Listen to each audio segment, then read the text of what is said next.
रविंद्र गढ़ताड़े महाराष्ट्र से आदिवासी गौरव दिवस के अवसर पर विभिन्न आयोजन। आदिवासी गौरव दिवस के अवसर पर भगवान बिरसा मुंडा की 150वीं जयंती के उपलक्ष्य में महाराष्ट्र के आदिवासी विकास मंत्री डॉक्टर अशोक उइके द्वारा आज शाहपुर स्थित महुली रिसोर्ट में जनजाति गौरव दिवस आदि साथी कार्यशाला का आयोजन किया गया। कार्यक्रम के अवसर पर आदिवासी विकास मंत्री ने कहा कि भारत के संविधान में एक शब्द नहीं बदला जाएगा, संविधान जैसा है वैसा ही रहेगा, इसमें कोई संदेह नहीं।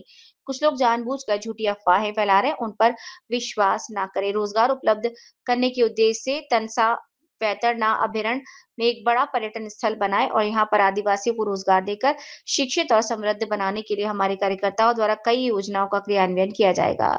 इसके अलावा अशोक इरनक ने इस बैठक में कई मुद्दे उठाए, जैसे शाहपुर तालुका में आने वाले पर्यटकों के लिए माहुली किले में रोपवे का निर्माण, तालुका में पानी की गंभीर कमी। और अपने भाषण के दौरान इरनक ने इस बात पर जोर दिया कि वो खुद इन कार्यों का सरकार से पालन करेंगे। कार्यक्रम का आयोजन वरिष्ठ भाजपा नेता और आदिवासी आदि साथी महाराष्ट्र के मुख्य संयोजक अशोक इरनक ने किया।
सर्व आदिवासींचा सन्मान करतो आम्ही या ठिकाणी आदिवासी विकास मंत्री माननीय अशोकजी उइके साहेब, भारतीताई पवार माजी मंत्री, केंद्रीय राज्यमंत्री आमदार हरिश्चंद्रजी भोळे साहेब, माजी आमदार पांडुरंगजी बरोबर साहेब, या कार्यक्रमाचे आयोजन तथा सर्वांच्या सोबतीला असणारे अशोकजी इरनक साहेब, संदेशजी जनाडे साहेब या ठिकाणी या प्रतिमांचं पूजन होत आहे। मानसिकता ठेवून काम करणारे आमचे किशोरजी गाळकरच्या माध्यमातून निश्चितच भविष्यामध्ये कालपर्यंत काम केलं तुम्ही। येणारा काळ अतिशय आवश्यकता आहे। किशोर भाऊ, तुमच्यासारख्या वरिष्ठांच्या मार्गदर्शनाची आम्हाला गरज आहे,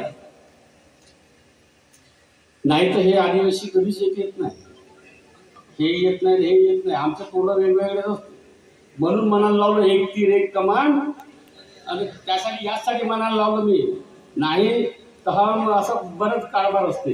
त्यामुळे व्यासपीठावर उपस्थित असलेल्या आपल्या बहिणी, त्यांनी केंद्रामध्ये देशाचे पंतप्रधान नरेंद्र मोदी यांच्या टीममध्ये ज्यांनी उत्तमपणे मंत्रिपदाची जबाबदारी सांभाळली, असे आमच्या भगिनी, आमच्या सर्वांच्या लाडक्या बहिणी भारतीताई पवार, जवळच या परिसरात अनेक वर्ष समाजासाठी ज्यांनी कार्य केलं, काम केलं, जनजाती मोर्चाचा अध्यक्ष सुद्धा त्यांनी जबाबदारी काम केली।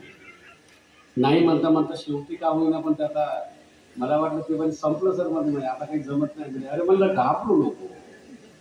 अनेकदा मी पालघर जिल्ह्यात जात होतो, विक्रमगडकडे जात होतो भाऊ, आमचा हरीश छोटासा चेहरा करत होता, लोकसभेच्या निवडणुकीच्या वेळेस 7 दिवस मुक्कामी होतो पालघर जिल्ह्याचा। त्यावेळेला आमचा म्हणत होता की नाही सर, अरे म्हणलं काय चिंता करू नको, हे देवाभाऊ आहे, आणि देवाभाऊ कुठे माणूस असलं तर त्याने बाहेर काढते, त्यांना नुसतं सोनं भरवते, म्हणलं चिंता करू नको।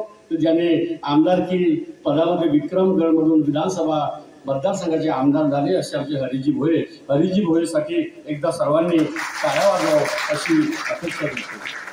माजी आमदार सुद्धा या ठिकाणी आलेले आहे.